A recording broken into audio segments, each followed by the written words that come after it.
Alright guys, what is going on? Welcome back to the channel. Welcome to a new video. I've got a long drive ahead of me, so let's try to do an audio upload and cover some subjects. We're living in crazy fucking times, folks. There is a complete opening of Pandora's box, and if you cannot see that, it means you're blind. And if you're blind, it means your senses are shuttered and you're missing things that are happening all around you. Things that are very obvious to those that have their compass in a state of equilibrium or calibration. Catch my drift? And that compass is your reasoning mind, folks. Reason has gone out the window here, and we've got a entire hierarchy, a cabal, if you will, of oligarchs running the show, philanthropists buying up all the land in the United States, people like BILLGATES. We got some sick shit going on here, folks. They are achieving top-down power, which was mentioned in Operation Lockstep, which was part of a Rockefeller, I believe it was a Rockefeller document. Operation Lockstep is often referred to as its own solo document, but it's actually part of a larger body of work that I believe the Rockefeller Foundation put out. Solutions to economic something with global trade. I can't remember the exact name of the document, but in Operation Lockstep, it talks about, folks, the need for top-down power, and that certain things can be used to achieve that top-down power, like PANDEMICS.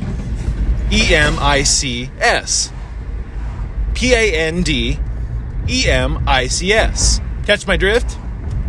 Fabricated crises that they control, that they can then step in and act like they have no part of, and act like our saviors. It's very sick. It's very obvious. And those with eyes to see can see it. We're not falling for the bullshit. It's unfortunate that more people are not catching on to what's really going on here, folks. You see, the world doesn't work the way you think it is. The world does not work the way you think it does. There are many moving, intricate parts that lie beneath the surface, kind of like a clock, right? When you look at a clock, especially an old antique clock, you got the minute hand, the hour hand. Some of them, I believe, have a second hand that moves every second. Around the 360 degree circle that the clock face is on. But behind the clock face and the hand, the minute hand, the hour hand, etc., there's many gears. There's multiple moving parts. We live in a complicated world, folks. The matrix is complicated. They've erected a grid. And we grow up in this grid. We interact with it, especially at a young age, and we learn to accept it. Passively, we think this is what life is, what it's meant to be, right? 9-to-5 jobs, school until you're 25 years old, go to college, become in debt. This is a sick system. And it's not like the schools teach you anything of real value. It's pretty obvious at this point. We've got multiple prestigious people talking about this, that college for the most part is a fucking scam, guys. I know multiple people with fancy degrees that aren't even able to get a job with it, and they're working regular 9-to-5 jobs, some of them working 2. And they still owe over $100,000 because of their student loans and all the debt. See what I'm saying? This is sick. The idea that education should cost that much to begin with is sick. But they've established their narrative. We live amongst this narrative. We integrate with it, and then we become ensnared by it. And the eyes of the masses are muddled. It's just like in the Bible. I can't remember the exact scripture. My people perish for lack of knowledge. I was just talking about this in a lengthy Patreon video that is up for anyone who wants to go see it if they're a member. My people perish for lack of knowledge. What do you think that fucking means, folks? Well, when you don't have knowledge, it means you're unaware of it. And when you're unaware of it, it means you're suspended in a state of ignorance. But ignorance is indeed bliss, is it not? Because when you're ignorant, willingly, you don't have to acknowledge the very hardcore key points of what's going on here in this matrix. With all the weather modification, the food supply has been so tampered that we can't even call it food anymore, folks, because food is something that by default nourishes that which brings life to the organism that eats it. You really think this is food you're eating? You know, it kind of reminds me of the first Matrix film when Morpheus has Neo in the digital dojo training him martial arts. And Morpheus says to Neo, you think that's air you're breathing now? You think that's food you're eating, folks? Really? Man, it's like it's like people have governors, even with their degree of awareness, where there's some people that are partially aware, you know, they're getting there, or only a fraction. Like their awareness is it's fractionalized. They're only able to grasp like one light out of, or color out of multiple. Does that make sense? And you have all these well-meaning people that are trying to wake up, but there are certain concepts that are almost impossible for people to understand because people really do not know just how deep these seeds of evil go. I mean, most of the food on the supermarket shelves is garbage designed to give you illnesses, folks. Hate to say it. All you have to do is look at the back of the ingredient label on these major processed foods. Do some counter research on the ingredients and tell me if you think that's food. But it's designed. It's advertised as food, and then we like mindless eaters, right? We eat it, we get sick, we don't know what's going on, why we have obesity issues, blood sugar issues, high blood, or you catch my drift. I'm not going to get into some huge spiel about all the minute details about what this food does to us. I've gone over it extensively in the past. Long story short, this is a mess, and it's a mess because we lack knowledge of the truth on a cultural, widespread level. If the majority of us actually knew the truth and cared enough to actually change things, the world wouldn't be in the position that it's currently in. You know, we're in bondage to this on multiple levels, financially, food-related, etc. I mean, the Federal Reserve, if the Federal Reserve were abolished, that would be a good start, right? Instead of having private banks running everything. But the system's designed to enslave you. And, not only is it financial slavery, but it's primarily spiritual slavery, folks, because our inner light has been snuffed out. And that inner light is the Kundalini, which is the real hidden and living God, or it connects us to the true living and hidden God. It's Christ energy. That's what Kundalini is. It's Shiva, Taurus. It's not just a masculine energy, however. It's also Mary, Parvati, Isis, Aset, Sekhmet. This energy within us is the operating system that we were designed to have running through our body and our mind. It's called Kundalini Christ consciousness. And when this energy gets into the head, it allows you to access the royal aspects of the psyche, the spiritual body, the astral body, etc., the shadow. So by taking us away from that, they've done us a huge disservice. And it's not necessarily that the oligarchs, etc., running the show have stripped us from this power. It's that they've made a maze of illusions that keeps us in bondage to things that keep us from accessing this bandwidth of energy, which takes us, Christ consciousness, beyond the visible light spectrum within the electromagnetic spectrum. It opens the senses completely. It removes the blinders. It allows for the proper repositioning and refixing of the assemblage point, which is the real compass of the energy body. It assembles all of the information outside of our energy field into manageable units of information that we can then digest in a concrete manner. It's what creates our reality, these units of information. What we have outside of us, outside of our energy field, is what I like to call the God grid. A vast, infinite labyrinth of sacred geometry, these filaments and these fibers that are sentient and aware of one another. It's what creates, it's the scaffolding that spirit uses to create matter. It creates a vacuum of sorts that holds everything into the material realm, but we have our own personal vacuum of sorts, an energy field that is also, it's like an encasing that we will from the outside world. So we have our energy field, and then we have the God grid around us, this vast labyrinth of energy. And our assemblage point, which is a piece of our energy field, takes in information from outside of our energy field and reconstructs it through the assemblage point into manageable units of information that we then turn into reality. See what I'm saying? The problem lies in the fact that the assemblage point can move and it can get refixed into certain positions also that are non-favorable for the overall how would I explain this, you guys? The assemblage point can get stuck in suboptimal positions, and those positions can give you limited information from outside of your energy field. So, and I've said this once and I'll say it again, the assemblage point is much like a governor on a vehicle. This car I'm driving, has one right now. I've floored this fucking thing on the freeway. It gets up to 110. The governor won't let you go any further.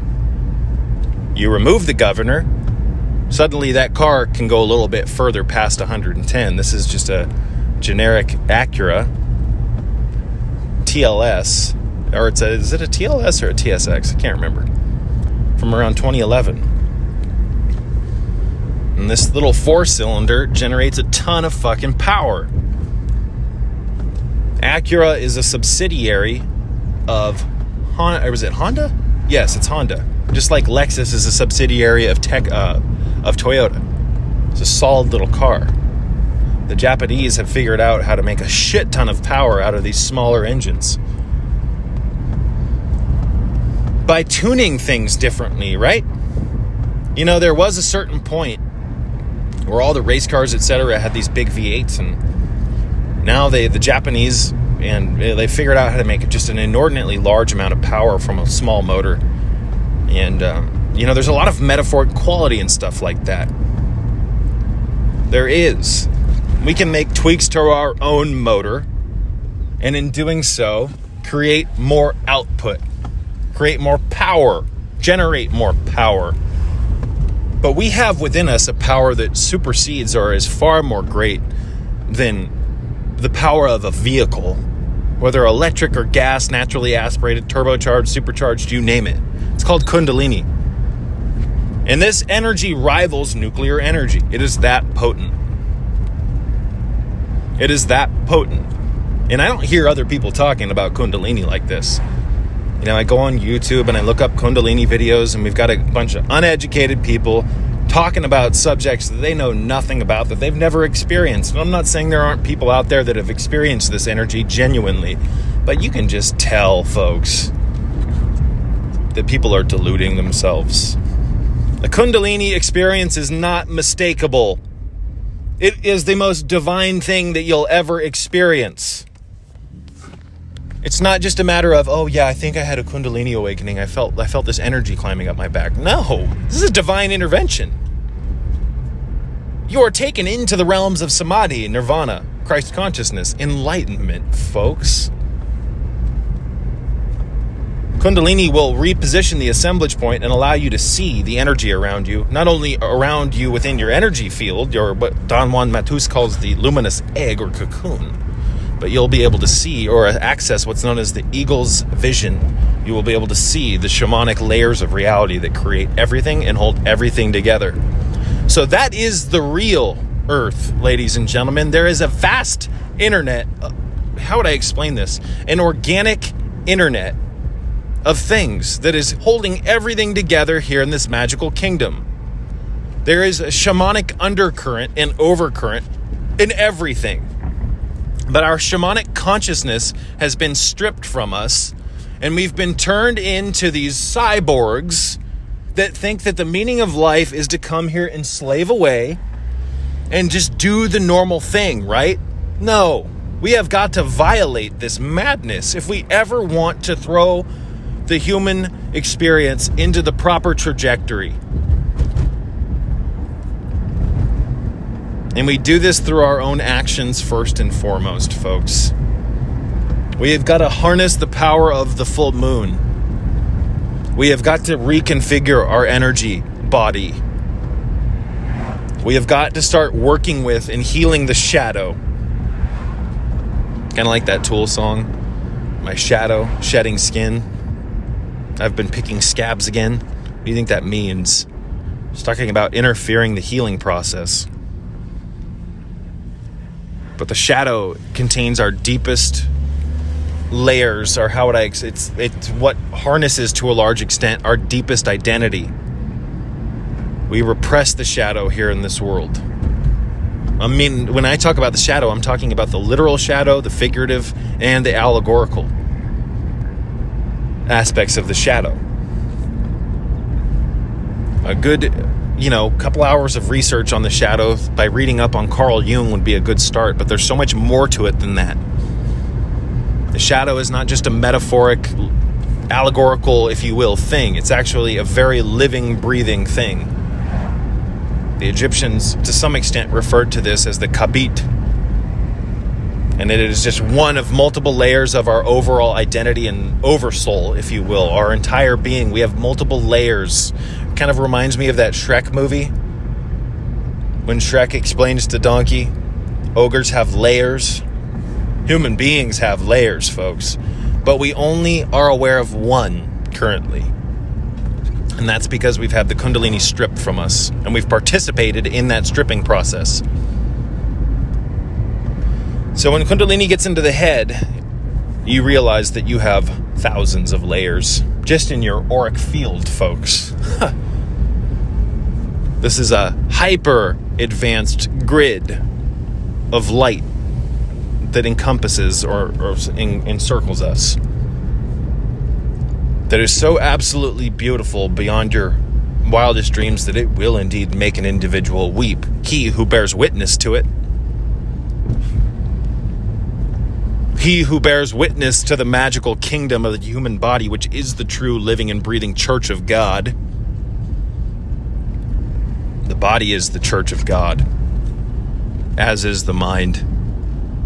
In fact, the mind is the true living, and it is the true church, because it is through the mind that we access the mysteries of the human body. All is mental, folks.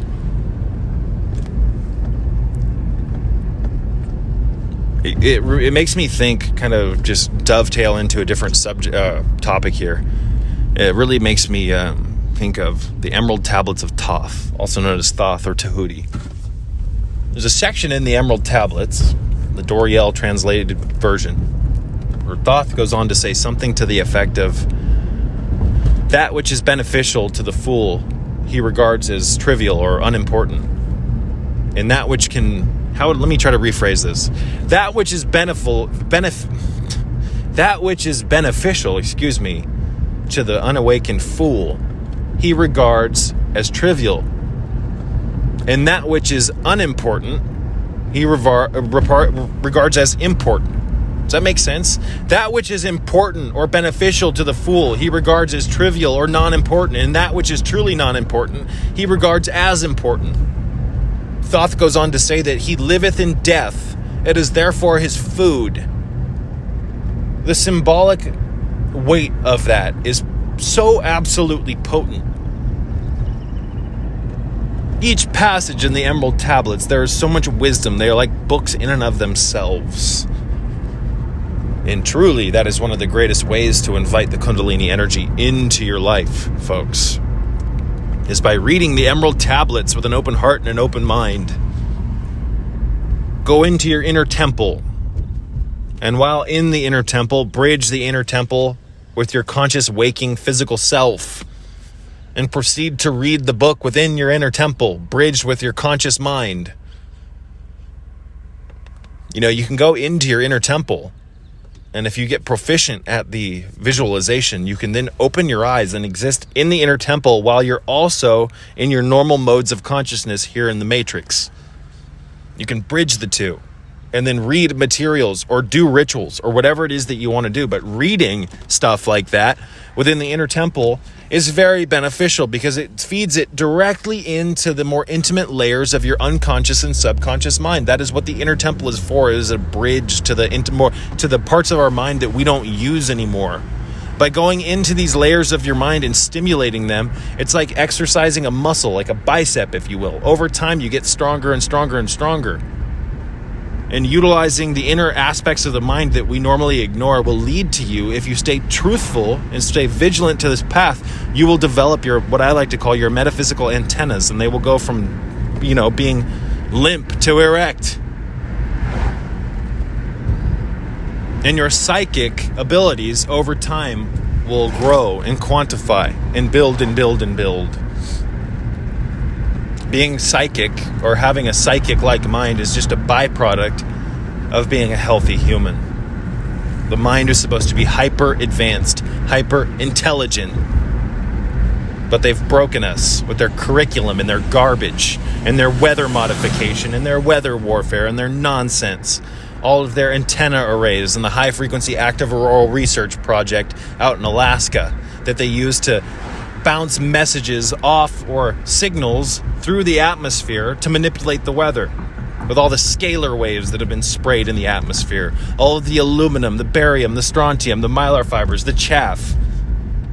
What do you think they're doing with this weather modification, fool? They've been doing this for over 50 fucking years, but now it's reached a crystallization with the nanotech, etc. Technology is reaching an apex right now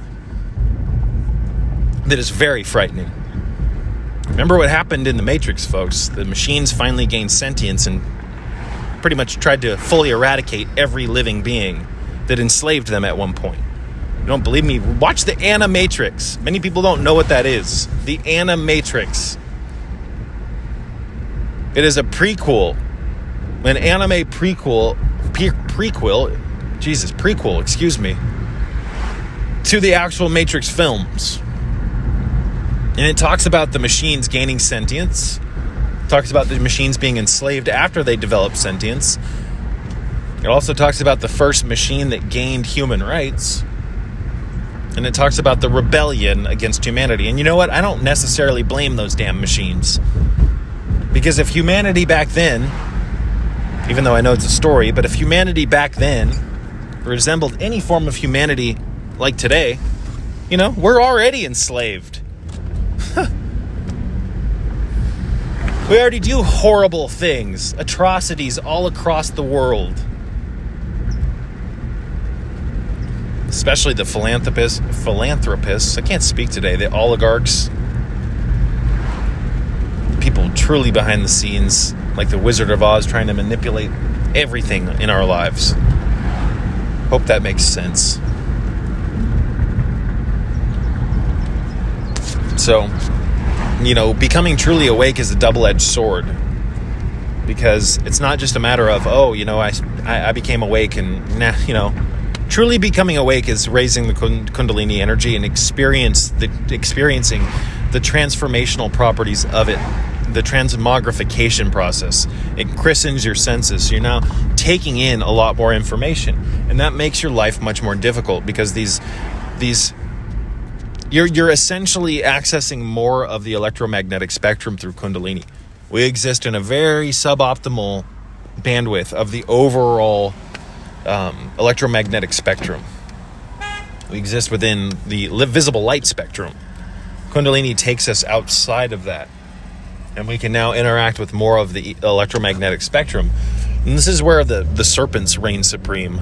There are creatures in this world that are very, very powerful within the electromagnetic spectrum, and there's creatures in this world that you will never know are powerful unless your senses take on more of the electromagnetic spectrum, because you don't exist in their energetic framework when you're only in the visible light spectrum, and your assemblage point has caused you to only take in 1% of the total truth. Catch my drift? This is why when people experience Kundalini, spontaneous awakenings or awakenings through yoga or whatever, through strife, they see that there's a hell of a lot more going on than what was happening prior to their experience with this energy raising. You see all the beautiful intricacies, the energetic intricacies that surround, for instance, trees. They have thousands of layers of their aura as well. Kundalini repositions the assemblage point and puts us back into a shamanic state of consciousness. And in that shamanic state of consciousness, you are now taking on or in more information from the world around you, and as well as within your own mind. And you start to put the pieces together and go, holy shit, I've become fragmented by culture, by this matrix. And that brings in the next point that I want to make about the difficulties of Kundalini. Once you experience this, you can never go back. You can't. There are permanent biological changes that happen. There are permanent psychological changes that happen when you experience this energy. And depending on the type of person you are, it can be very difficult because you become like Atlas shouldering the weight of the world. Because you no longer live in ignorance. And when you no longer live in ignorance, you realize the power of your own thoughts. You realize truly what's going on here. And it inspires you to make change. In fact, it'll keep knocking at your door. Change for the better. But it gets to a point where through your own alchemy, after you've changed yourself so much and you realize the world has not, that you start to feel kind of lonely, right? You start to feel kind of lonely because you see the slave plantation for what it is. We've been put on one quadrant of this earth plane, and we've been taught that this is all there is. 7 continents, all these land masses are all that's there, and blah, blah, blah, blah, blah. I suggest looking into Operation High Jump and Admiral Byrd and what he said about what's beyond that goddamn Antarctic wall. I just talked about this also in a Patreon video.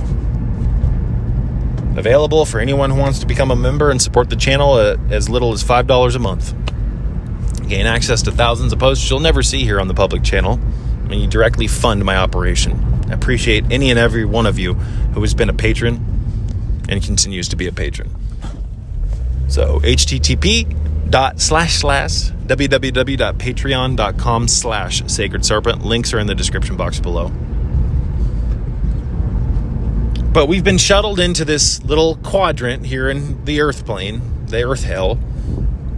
You've been taught that the meaning of life is to do this, that, and the other. And we've had bullshit, philosophers tell us it's insane. It's insane, is my point. I'm sorry. Just keep going on and on. Look at what Admiral Byrd said about what was beyond that goddamn Antarctic wall. There was multiple land masses that were not documented on the world map, that were lush and full of life, flora and fauna. Now, we learned a lot about Admiral Byrd when we were younger. In fact, I recently dug out of storage because I was recently researching Operation High Jump, which had to do with Klaus Schwab's father, by the way, and Admiral Byrd and a fleet of people that went and flew past the Antarctic wall. But what am I trying to say here, folks? I was recently doing a project, Jesus Christ, I was recently looking through storage and I found a project I did from 5th grade on Antarctica. And Operation High Jump, we were talking about that in 5th grade. You don't believe me? And maybe I should take pictures of the damn report. We've been hit with this information at a very young age, but we're not taught the entire truth. For instance, we're not taught about in elementary school, while we learn about Admiral Byrd, and we all do, we're not taught about what he actually found. We're not taught about what he said in his journals about making contact with extraterrestrial life.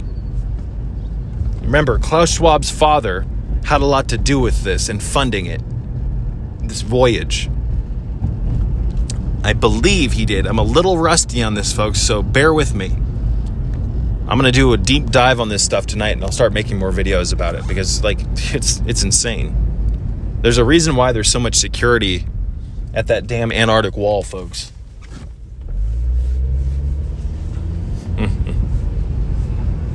So I don't know what we live on, the shape of it, what it is. I don't claim to. But I certainly don't believe we live on a fucking spinning ball in space. We are being kept from the mysteries and the secrets of this earth, just like we are our body.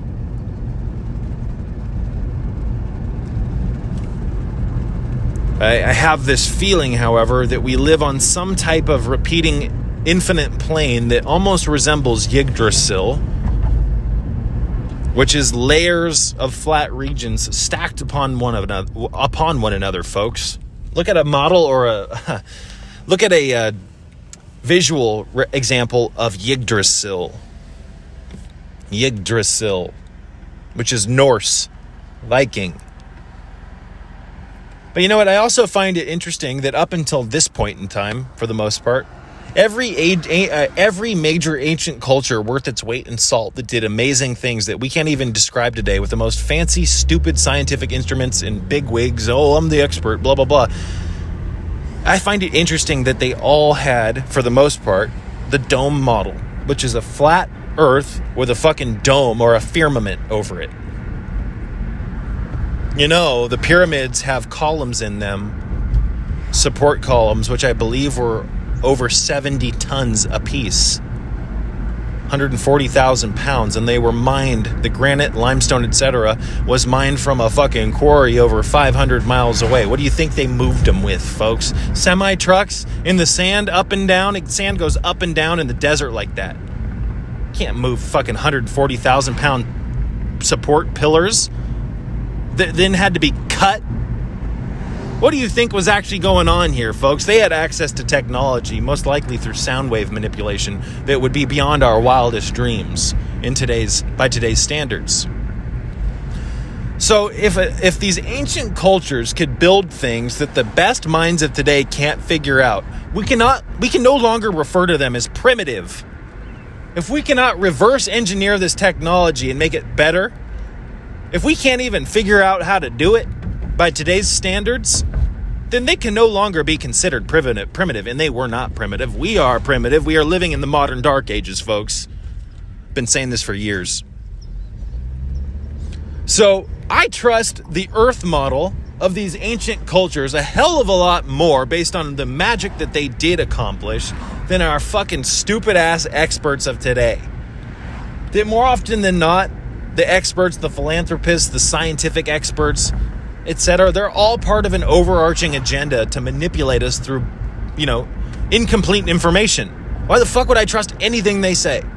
That's right, I don't trust anything they say. I counter-research everything that comes out of their dirty goddamn mouths.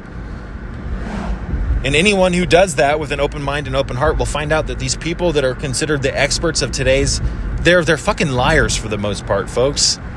Even the doctors, etc. I mean, this is a total fucking mess.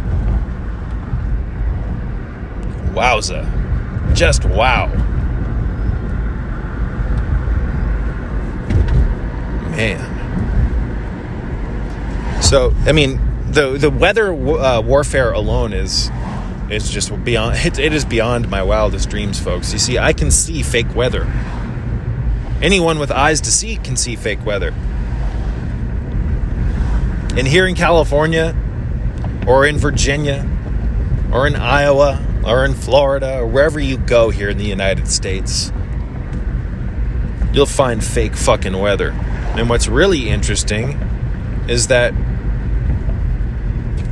when you do actually raise the lamp of Christ, or the torch of Heraclitus, the Kundalini, you start to notice an inordinately large amount of spraying in your hometown.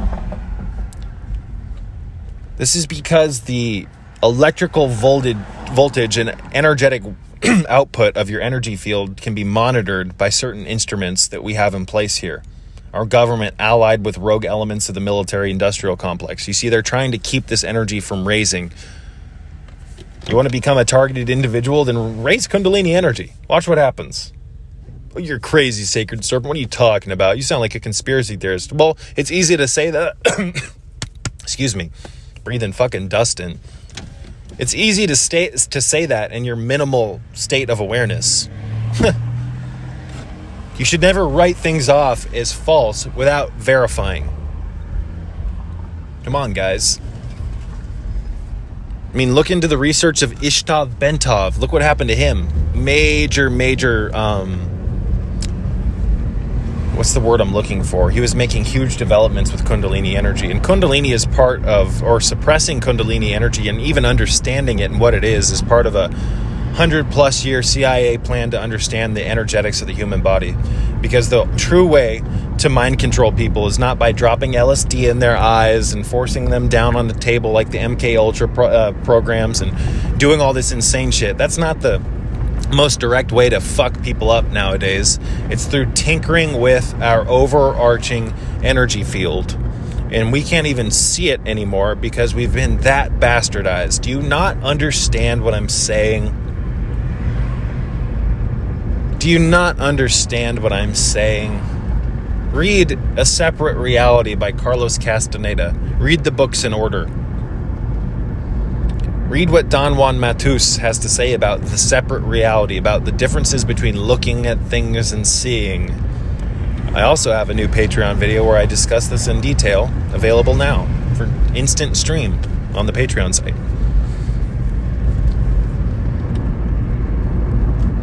You know, and someone recently asked me about Castaneda and the MK Ultra programs and this, that, and the other. I take, again, everything with a grain of salt, and I will not just disregard something as trivial just because of, you know, some shady aspects of it.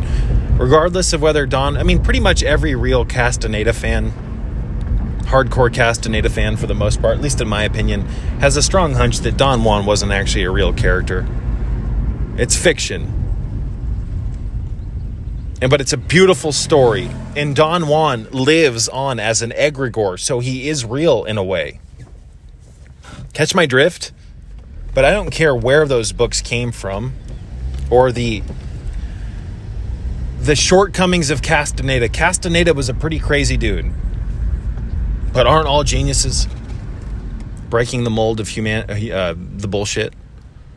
Now, I can't say that Castaneda had reached some state of enlightenment. I don't believe that. I believe he did at times through his shamanism with Don Juan, or through his own practices. But compared to the average human being, Castaneda was actually trying to break the energetic mold and reconfigure himself to a higher standard. And I nod my hat to that. And many of the lessons, not all of them, contained within Castaneda's work can be used and their efficacy verified by the results you gain from them. Catch my drift? I mean, the first book, the section on becoming the warrior, and it's mentioned throughout the rest of the books for the most part as well. It's invaluable information that can very greatly help you, because once you walk the razor's edge, excuse me, you're going to need a manifesto to live by. You're going to need a code. Catch my drift? Keep saying catch my drift. But yeah, you guys, to stay on track with the weather stuff, I mean, there is a silver haze everywhere in California. And I've lived in California long enough to know the hydrological cycles, the weather cycles, you name it. And in the past 10 years, they've really changed the weather massively. It no longer resembles anything like it used to when I was in high school. You know, it rained every year. Predictable. We had predictable weather because that's how weather for the most part works. Yes, there's subtle variations in, you know, the quantity of rain and lightning and this, that, and the other. But in California, it always rained at the same time every year. It was always predictable. And then it just up and stopped. And it up and stopped after thousands of planes sprayed radioactive isotopes, barium, aluminum, strontium, mylar fibers, chaff, scalar waves into our atmosphere. And they told us for years that these were contrails, right? No, it was part of a very heavily funded program known as solar radiation management. The bigwigs call this climate engineering. And we have people like Bill Gates and Schwab and all the douchebags, the philanthropists that are funding this. Now, they want to say that, or for one, let me just mention this. For years, they gaslit us and basically called us crazy for noticing these chemtrails. They told us for years, oh, those are contrails. You kook conspiracy theorists. No. Contrails, unlike chemtrails, climate engineering aerosols, stratospheric aerosol injections, contrails dissipate shortly after they're sprayed. A aerosolized chemtrail is an amalgam of toxic metals and scalar waves, isotopes, etc., chaff, mylar fibers, that is sprayed out of a selected or specific airplane that comes out of a specific airport. This is a rogue program. And they spray these conductive metals, etc., into our atmosphere. And if you watch these aerosolized particuli over a period of 20 minutes, it's nothing like a chemtrail or a contrail, you idiots. Use your eyes. Why do you doubt the evidence your own eyes produce, you fools? And these aerosolized streams of particuli over a period of 20 minutes to 3 hours becomes a shade cloth. It expands, it stretches. And regardless of the amount of wind, it stays in a relatively fixed position, a relative location, and this becomes a shade cloth of nanotech. What do you don't think there's nanotech in those aerosols? You don't think there's graphene oxide in those aerosols? You guys are living in a fucking it's insane the type of shit people aren't aware of. This is a public program now. It's called climate engineering. And these aerosolized particuli stay suspended over towns, and then they can be manipulated with the antenna arrays that we have in Alaska and all across the United States. They can bounce scalar waves off these. They can cause droughts with these. Catch my drift? Now, on top of that, over a period of time, this stuff stretches, and it gets, some of the particuli is heavy, so it goes down into our breathing air, and we breathe this shit in, folks. It gets stuck in our tissues. What it really looks like they're doing is creating a vast nanotech web of like an internet of things that gets stuck in our bodies, and they're creating like a three-dimensional biometric map by getting all this smart dust and this nanotech into our systems through the aerosols. Does that make sense? I sure hope it does. But yeah, they can manipulate the weather and choke towns of their water. What do you think they've been doing in California for the last 10 to 12 years, folks? And recently here in California, they brought the fucking rain back. And the trees were so starved of water that they became waterlogged, the roots. And then they amped up the fucking weather or the wind, and like just thousands of trees, 100-plus-year-old trees are falling over. They're destroying everything, folks. What do you think all these tornadoes are? I mean, honestly, you have the control of the weather has been a competition between nations for over 70 years.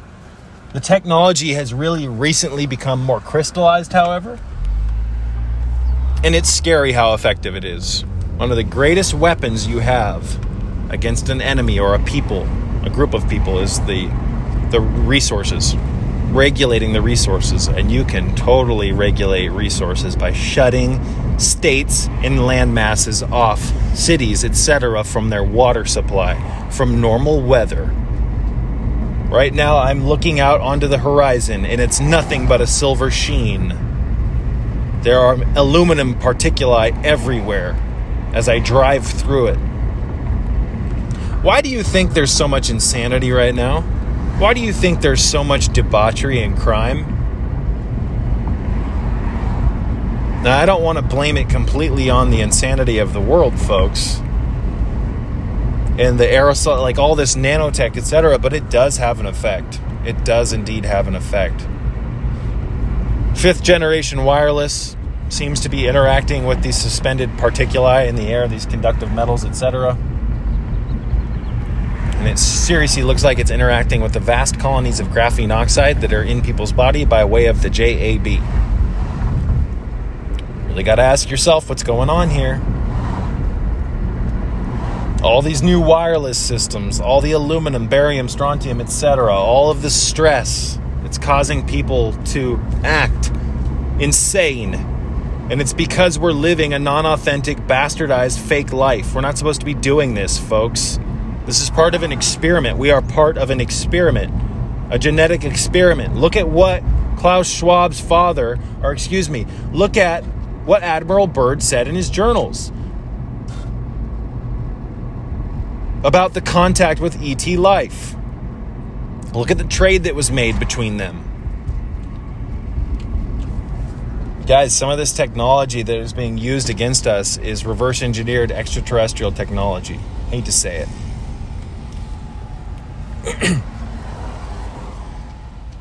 We are a part of an experiment, a very nefarious experiment.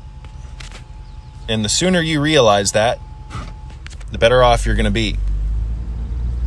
Unless, folks, you like living in hell.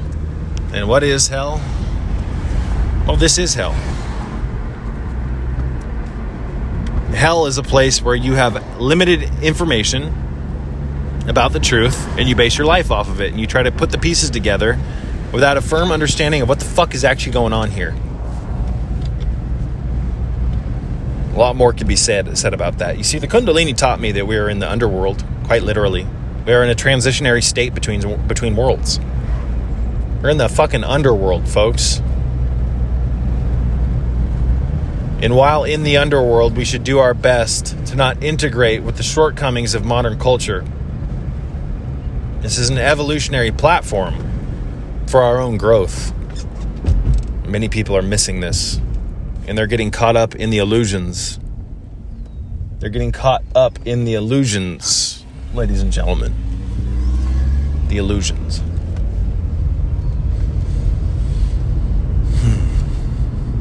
Man. It's like a dog chasing its tail. The thousand-headed ass of humanity, as Dr. Reverend Phil Valentine likes to refer to it. The thousand-headed ass of humanity. So, I highly suggest... I just drove past this beautiful patch of trees that made me think of the need to talk about power spots, ladies and gentlemen. You better find your power spots. I have multiple videos in my archive, public videos that are free about finding and locating your power spot. A place within the ecotone of the Matrix where you can get away from all the bullshit and the noise and the sound and recharge your battery. This is one of the reasons why I sell shungite and lodestones, bloodstone, and certain minerals. It's because you can bring into your life some of the magical qualities of nature through these stones. Stones have an effect on your being, you guys. This is why after 3+ years of almost daily experimentation with shungite, I suggest it as one of the most pivotal important stones that you can have in your personals, in your life, in your home. You know, put a piece under your pillow, recharge, watch what happens. You'll wake up feeling vigor. You'll wake up easier. You'll dream much deeper as well. The electrical qualities of shungite are what give it its power. It's fullerenes, the amount of carbon in it. This is a very unique mineral. And I'm thankful to everyone who's bought shungite from me. Not because you've made me money. I hardly make any money on this, folks. But I'm happy because you took a chance based on faith. And most of you guys who did that and started putting it under your pillow and following the shungite protocols that I talk about, you've gotten a hold of me and said, wow, this is true. Of course it is. I don't recommend things that don't work, folks. Sure, there's a little bit of give here. What works for me may or may not work for you. But with shungite, that's different. It's a mineral. It's a stone. But bloodstone, all these, you just got to get a hold of me. I can get you giant chunks of lapis, whatever you need. These stones, they're like pieces of power spots that we can bring into our home. And we can outfit our home with these pieces of these minerals like shields. Catch my drift? But aside from that, go find your fucking power spots. There is so much land that will never get utilized. People just driving around on these streets, right? Like right now. You think the average person thinks about climbing up that little hill face right there and going and sitting and fucking doing some deep breathing? Hell no. We're too caught up in the rat race. There's land around us all.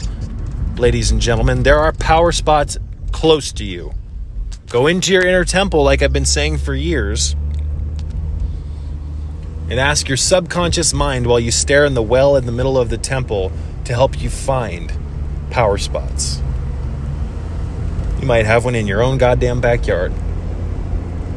And if you're fortunate enough to have a decent amount of money, maybe you live on a nice plot of land where you have a bunch of land where, you know, your backyard can become that. That's my dream. Take your fucking shoes off. Put them in the damn soil. What are you talking about, Sacred Serpent? There's bugs and worms. Just more evidence of the disconnection.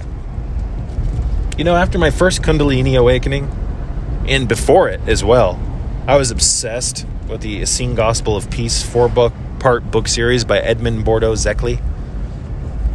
And I used especially book 1 and book 4. The 2 and 3 are good as well. But book 1 and book 4, there's something magical about those, especially book 1. It's a manuscript on how to heal yourself and reawaken the Holy Spirit within you, book 1, through fasting, etc. Now, I didn't follow everything literally, because a lot of it's allegorical and metaphorical and symbolic. But I would read the Essene Gospel of Peace, book 1, and I would follow the instructions that Christ gave the people that he was healing. Like going into a wooded area that is remote and finding a stream of healthy water and digging down 1 to 2 feet and planting your feet deep into the silt and the minerals and the dirt. And while doing that, asking the earthly, motherly angels to come into my body and heal me. The angel of water, the angel of air, the angel of sunshine. Have you guys read the first book? There's even references in the Essene Gospel of Peace, book 1, if you read it properly, that directly dovetail into what Tahuti was talking about in the Emerald Tablets of Thoth. Problem is that people don't have an imagination. They read things like the Essene Gospel of Peace and don't realize that it's a book that you can take and interact with. You are like one of the people that Christ is trying to heal. But more so than fasting, at least in my opinion, or fasting is very important, especially if you're utilizing that book. But just take the damn book, go somewhere remote and read it and see what happens. There's a place in Danville, California that I would go to frequently while reading this book. And I would take my monoatomic gold elixir. I'd park in the parking lot, take a cap full of it, put a bunch of herbs and things like that in my pouch, my herbal pouch. And I'd go off and I would fucking find my own little place and I would study. And what I noticed is that through my own studies of the Essene Gospel of Peace, it inspired me to basically take on the role of the one being healed in the book. And I did everything for the most part in that book. And guess what? It changed my life.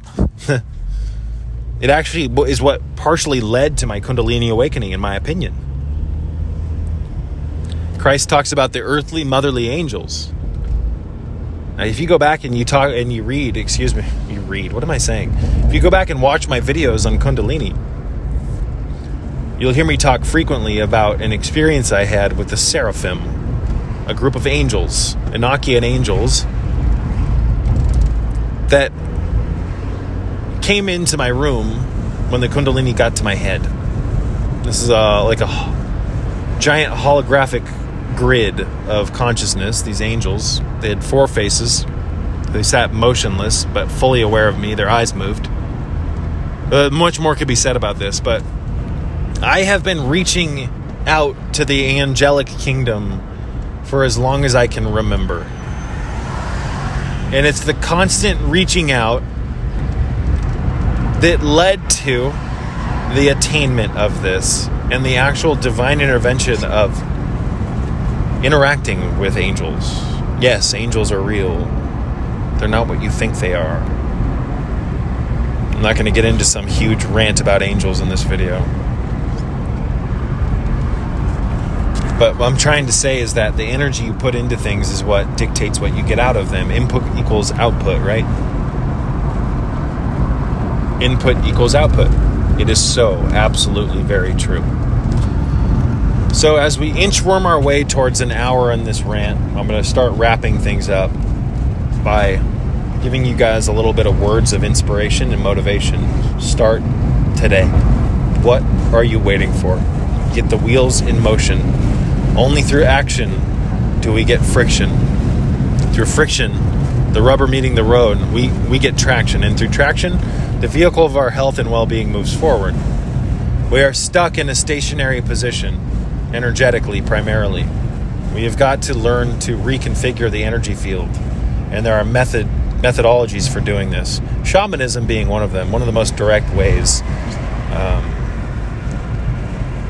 I myself, as a psychonaut, can say that the art of shamanism, and I don't want to say urban shamanism, but it is true. These different practices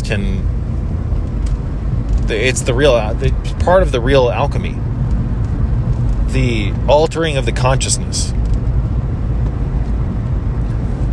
So through shamanism, folks, through altering our consciousness with power plants, and again, I suggest reading through Castaneda's material to get more of a firm understanding about power plants and allies, aligning yourself with the spirits of these spirit of these plants that can propel us into extraordinarily advanced states of consciousness.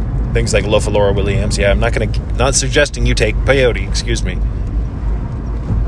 But through altering the consciousness, why is it so effective? Because it breaks the human mold, if done properly. It breaks the human configuration. It throws the trajectory of your mind into a new pattern. And the thing about the human psychology here in the material realm, you guys, is that after years and years and years of living in the matrix, our mind operates on its own volition in its own very specific way. With its own volition. It operates almost on autopilot.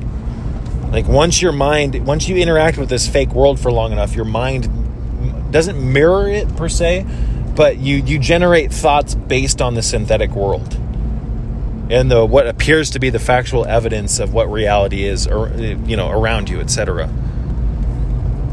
On top of that, we communicate with unconscious people on a regular basis, etc. We have a lot of things that are working against us, and our mind responds to that. And years and years and years of being in that bandwidth of energy, your mind now fires on its own cylinders against your will. This is one of the reasons why we have the thoughtlessness exercise. But what am I trying to say here, folks? Through the altering of the consciousness, if done properly, through the right set and setting and the right preliminary work, because real shamanism and real, Gnostic mind altering is all done through the preliminary work. Most of the work is done preliminarily. What do I mean by that? Is that it's what you put into it. I'm not going to get into anything further about that in this video. We'll talk about it in an upcoming video in rants. But if you do the rituals properly for breaking the human condition and you alter the mind properly, it throws the mind into a new gear that it's not accustomed to being in, and it allows you to look at everything through a new light. Looking at everything through a new light can allow you to see the inconsistencies and errors in the momentum of your thoughts that's been entrained through repetition by culture. You'll realize that your thoughts are not your own. They're weapon systems, installations that were installed largely by culture, and you interacting with it. And that if you really want to change your energetic configuration, it starts first and foremost with the thoughts. But we have to have tools to make the thoughts more malleable. Catch my drift? These fucking idiots do not know how to drive, you guys. You can see bad health by how people drive. And just to dovetail this in there, because driving is largely based on reflexes. And when you have slow reflexes, or when you're unhealthy, you more often than not have very slow reflexes. Very slow. Once you get, it's not just a matter of Kundalini, but once you get the right foods in your system, your reflexes will evolve, you guys. I've been saying this for years. This is one of the most obvious things or direct ways to witness your evolution, is through watching the reflexes modulate and augment. Watching the reflexes modulate and augment. You will attain more power. You will become, ladies and gentlemen, stronger. A quicker, faster, more evolved version of yourself. And you can modulate and augment your reflexes simply through diet. Even if you didn't want to get into all this Kundalini stuff, you want to become a quicker, faster, smarter, more intelligent, more capable version of yourself, modulate your diet. Modulate your damn diet. Or augment it. Make it better. That's what I'm trying to say. Make it better. I've been doing this for over 10 years, religiously, every fucking day. In fact, it was in was it 2000? It was in 2006, late 2006, early 2007, that I truly started to become conscious, fucking idiot pulling out in front of me, of the power of diet. My high school, and I've mentioned this before, but my high school at the time sat like 10 feet behind or in front of a Whole Foods market. And I stumbled across a David Wolf video, I believe in either 2006 or 2007. I graduated in 2007 from high school. I saw this video, and at the time I was playing World of Warcraft Classic. And you know what? I recently bought a new fucking subscription to that because I wanted to go back into yesteryear and taste a little nostalgia. I too, just like everyone else, like to play some video games from time to time, but I do it in a much different way. And maybe we'll talk about that in the near future. My day-to-day life, every beating of my heart, I'm role-playing. Catch my drift? This is a role-playing game itself. But I was playing World of Warcraft at the time, I believe, on my Dell XPS 420. What an awesome computer. It cost me like $2,000. I used bonds that my uncle got me from like age 1 to 18 when he stopped doing it. The bonds had grossed more income, and I used the bonds to buy this beautiful fucking custom gaming computer from Dell, and it played games beautifully. I missed that computer. I wish I had that computer to edit video and render video. It was very fast. I was playing World of Warcraft at the time, and what I would do is I would have two monitors going, right? I had two computers. I would have the laptop, the junky laptop playing YouTube videos, and then I'd have the computer where I'd play the game, because I never really liked playing games and like devoting all my attention to it. If I'm playing a video game, I'm doing it in kind of like in the background while I listen to a lecture. I did this with Dr. Reverend Phil Valentine's lecture, Bobby Hemmett, etc. So I was listening to, I was in like Stormwind City, letting my character get buffed from the like whatever. It's not worth me trying to explain all that miscellaneous garbage.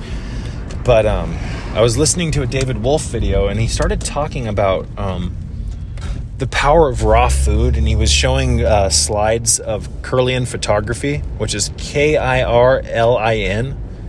I think that's how you spell it. A lot of people call it Kirlian photography. I believe it's Kirlian. It starts with a K. Krilian, maybe? But Kirlian photography shows the electrical potential of certain foods and items. So he'd show like a Kirlian photography of a cacao bean that was cooked, and it didn't have a whole lot of electricity and energy coming off of it. And then he'd show a raw cacao bean next to it in a presentation fashion, and the fucking thing was just beaming full of life. It looked like electricity was coming off of it. And that's really one of the first things that got me into health, or like reaching for more with diet, is the understanding of that. Like just being captivated by Kirlian photography and thinking that I could really upgrade myself if I put more of this electrical energy into my system. Look at what cooking food is doing to the food. And one thing led to the other. And before you know it, I was going to Asian markets, and I would buy these, I think it was like a 9-pack, maybe a 12-pack of Thai baby coconuts. Not the typical coconuts with the brown skin that you see at like Safeway, Lenardi's, places like that. But these were actually Thai coconuts. They had white on them. And what you do, and I remember I would watch Dan McDonald, the Life Regenerator. He'd show you how to take a cleaver and fucking smash that damn coconut open. A long story short, David Wolf's videos, Dan McDonald's videos, a bunch of this stuff led to me really like getting captivated by experimenting and going, maybe I can put different foods into my system that have a different effect. Maybe I can upgrade myself, just like this fucking game I'm playing, World of Warcraft. Excuse me. I was recently like yelling at the top of my lungs, and it blew my throat's all fucked up. My voice is going out. All right, let's make sure I can get past these semis. So I would buy these flats of these big boxes of Thai baby coconuts, and they were super cheap at the time. I think I was getting them at 99 Ranch, Seafood City for like $10. Now they're very expensive. I'd get one of these coconuts. I'd get the coconuts. I'd refrigerate them so they're cold. And then I would continue to watch David Wolf videos where he would talk about like different items, cacao, goji berries, etc. So I'd get these coconuts at the house and bananas. I'd leave them at the house. And then after school, at the end of the week, I would save my lunch money, fractions of it. And I would use it to buy stuff at Whole Foods.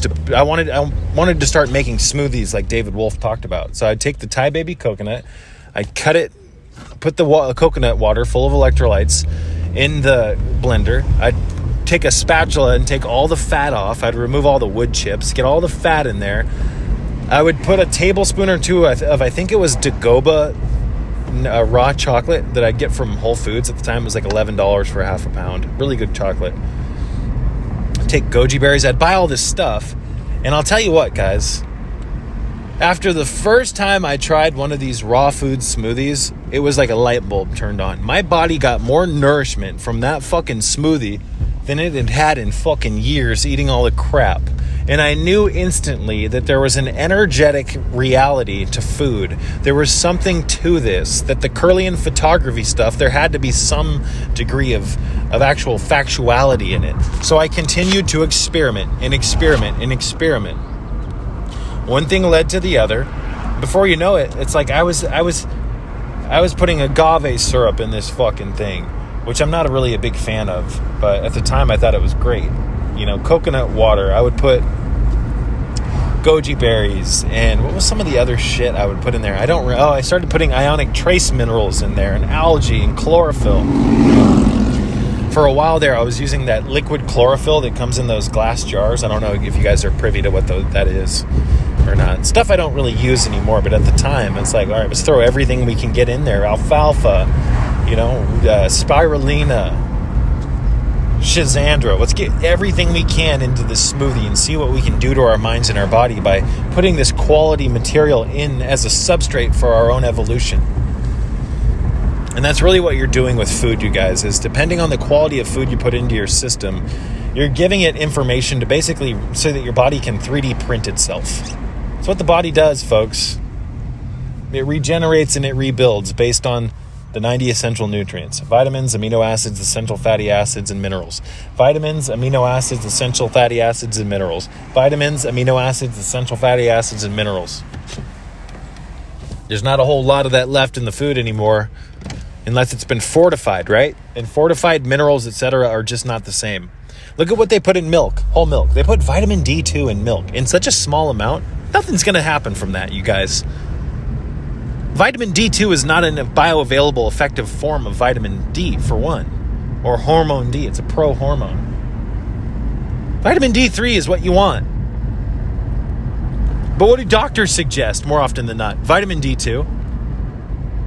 They're suggesting cyanocobalamin and just all this weird shit. The magnesium that I'm going to tell you a little story here. I'll make it quick, and we'll wrap things up. Someone I know was recently at the doctor and asked them about magnesium. And this idiot doctor that works for Kaiser scoffed at this individual and made her seem stupid, or made her feel stupid for asking about magnesium and its effect on the body. This uneducated fool with an expert tag on his chest, oh, he's so great, he's a fucking doctor. Moron, excuse me. Then proceeded to tell her that in some cases magnesium therapy or taking magnesium daily is beneficial, and that if you do so, you want to go down to the store at the pharmacy beneath, because the Kaiser building has a pharmacy beneath it where they sell their dumbass supplements, which are garbage forms of these supplements. Remember, there's multiple different forms of supplements. We'll get into that in a minute. Many different types, for instance, was what I mean, of magnesium. The fucking idiot doctor told her that if you're going to take magnesium, you should go downstairs to the pharmacy and buy the magnesium oxide.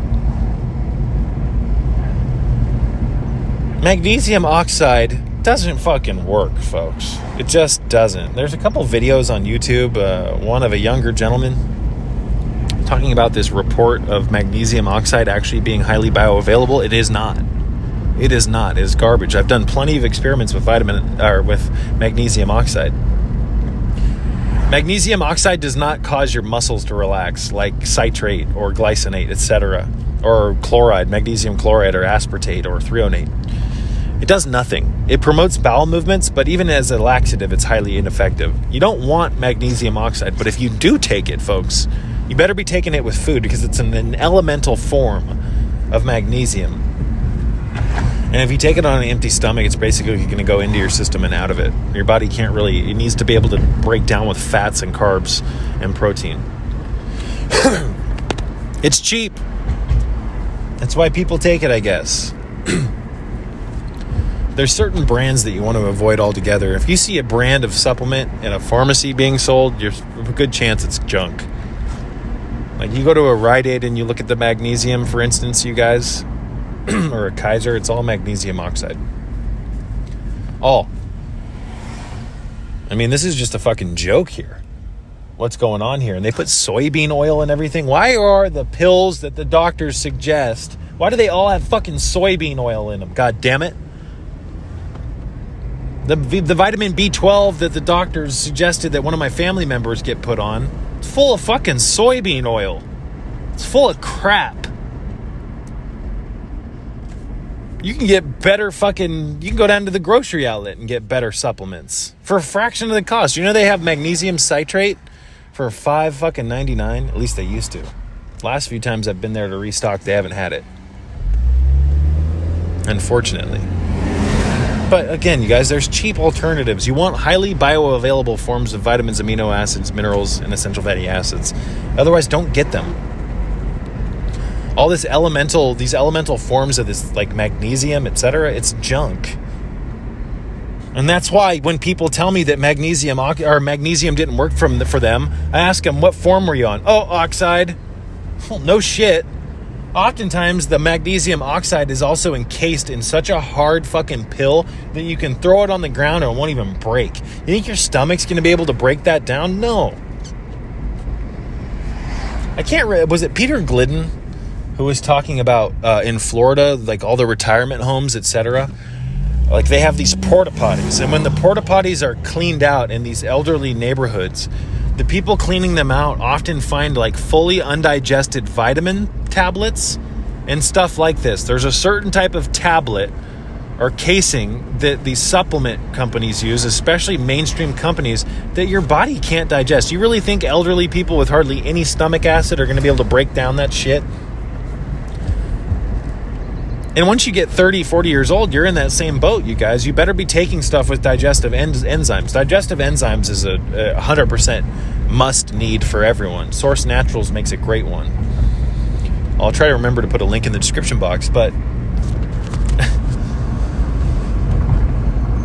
where was I going with that? If you can find supplements in capsule form, that's really what you want, not tablet. I'm going to wrap this one up, you guys. I'm 12 minutes overboard. I love you all, and may peace be with you. I can't help but ask myself daily, what the fuck is actually going on here?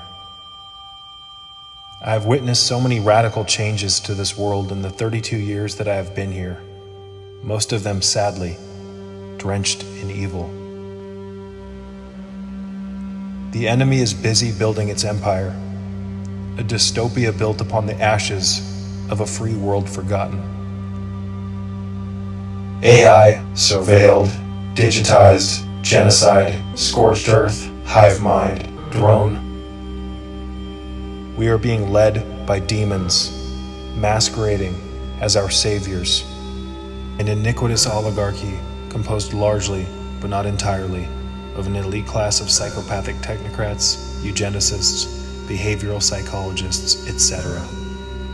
Operating entirely through subterfuge, this consortium of evil has created a most genius veil of camouflage, enabling them to quite literally pose as a knight in shining armor coalition of humanity's saviors, promising to liberate the masses from the very afflictions that this inner circle of evil gave birth to.